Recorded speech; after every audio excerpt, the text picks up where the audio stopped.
to shift his perspective on life, gradually moving away from the relentless pursuit of intellectual answers and embracing the wisdom found in the simplicity of existence.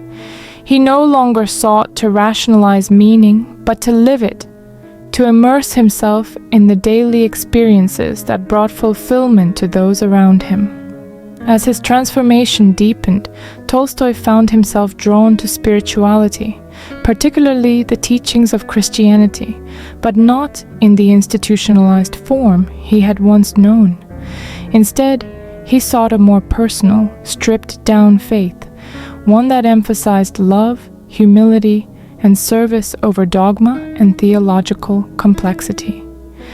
He saw in the Gospels a radical message that true meaning was not found in wealth, status, or intellectual mastery, but in selfless love, kindness, and devotion to others. He began to renounce his former life of privilege, the vast estates, the comforts of nobility, the grandeur of literary fame. All of it seemed hollow in comparison to the simple, unshakable peace he saw in those who lived humbly and with faith. He chose to live more modestly, dressing in peasant clothing, working the land alongside laborers, and giving away much of his wealth. His radical shift startled those around him, particularly his wife, Sophia, who struggled to understand his newfound convictions. His writings also reflected this transformation. In works like The Kingdom of God is Within You, Tolstoy articulated his evolving beliefs, advocating for nonviolence, pacifism, and a rejection of state and church authorities that, in his view, corrupted the true essence of faith. His ideas would later inspire figures such as Mahatma Gandhi and Martin Luther King Jr., who saw in his philosophy a powerful call to moral resistance and personal integrity. But Tolstoy's journey was not without pain. His rejection of material wealth and institutional power created tensions within his family and among his peers.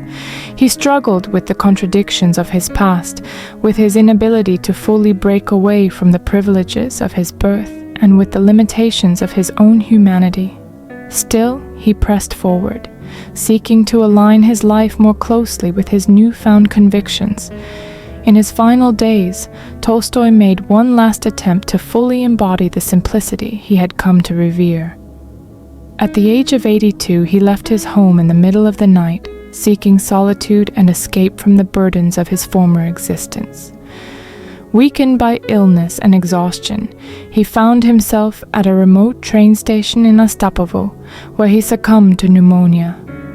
His death was not marked by grandeur or ceremony, but by the quiet dignity of a man who had spent his life searching for meaning. Though he never fully resolved the question that once tormented him, Tolstoy's journey itself became the answer.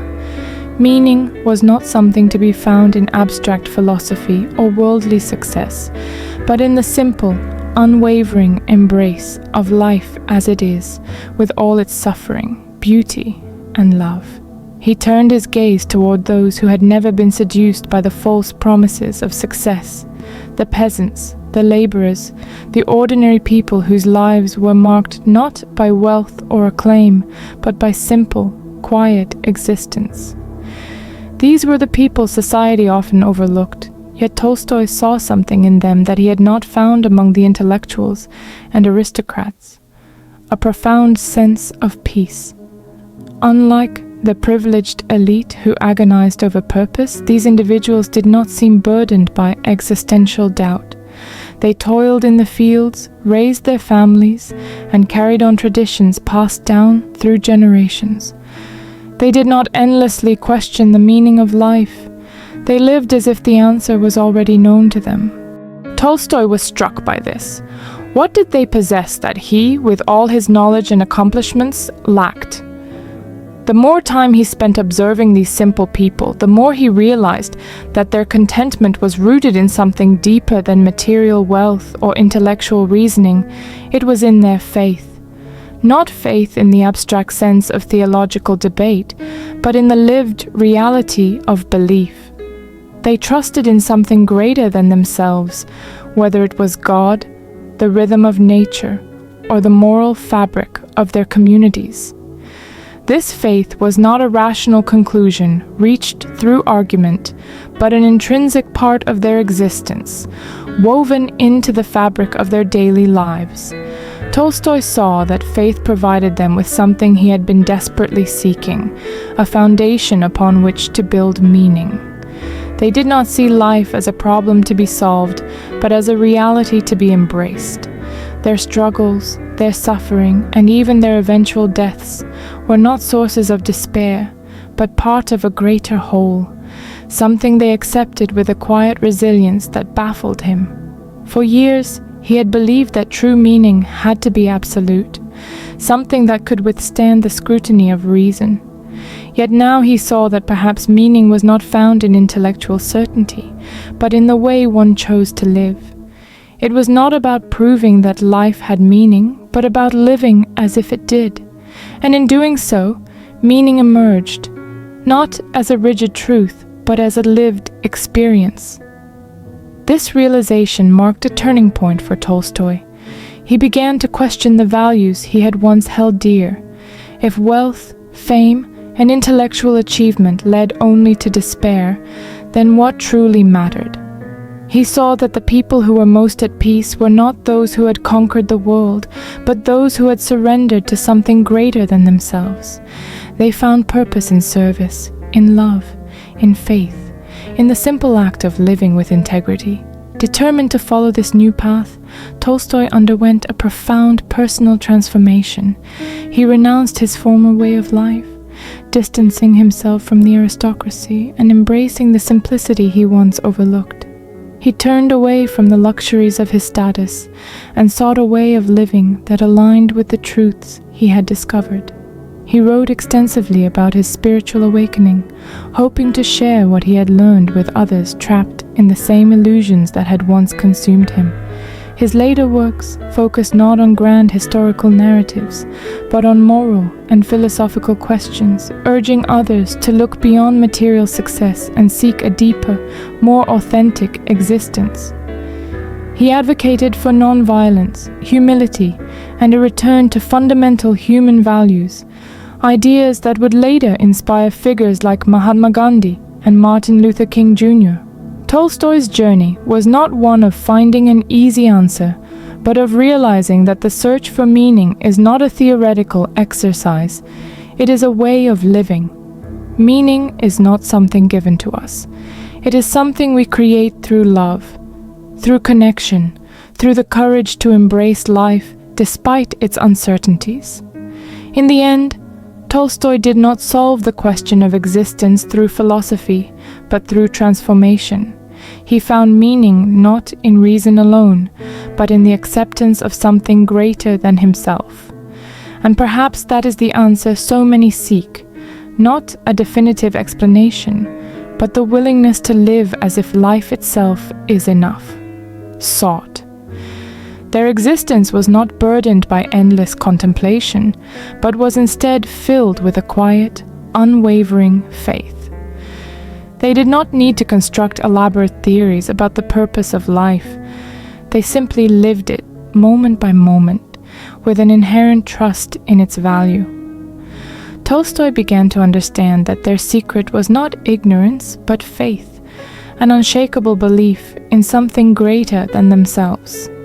Whether it was faith in God, in the natural order of things, or in the simple importance of their daily work, these people did not require complex justifications to validate their existence. Their meaning was woven into the very fabric of their lives, and it was this that gave them peace. Through his interactions with these ordinary men and women, Tolstoy saw the flaws in the intellectual world he had once revered. The thinkers, the scholars, the aristocrats, so many of them were caught in a web of doubt and despair, endlessly questioning the purpose of life while failing to truly live it. They dissected meaning as if it were an abstract puzzle rather than something that was meant to be experienced firsthand. Tolstoy realized that meaning was not to be found in academic debates or philosophical musings, but in the act of living itself. The laborers and peasants did not search for meaning. They embodied it in their toil, in their devotion to their families, in their connection to the land and to one another. It was this discovery that would lead him to a profound, personal transformation. The more time he spent among the working class, the more he began to shed his former beliefs. He saw that fulfillment came not from the pursuit of wealth or knowledge, but from embracing the simplicity of life with humility and gratitude. He found himself drawn to their way of thinking, to their faith, to their quiet endurance in the face of suffering. And in their presence, he felt the existential weight that had tormented him for so long begin to lift. This revelation became the foundation for Tolstoy's later work, where he would advocate for a return to a life of simplicity, faith, and moral responsibility. He abandoned his former pursuits of fame and status, and instead sought to live as they did, with purpose, with faith, and with peace. Tolstoy's journey had begun in despair, but it ended in clarity. The truth he had searched for in books and theories had been right before him all along, in the fields, in the villages, in the hands of those who built, who labored, who loved without need for justification. The meaning of life was not to be found in thought, but in action, in living a life that was full, honest, and deeply connected to the world around him.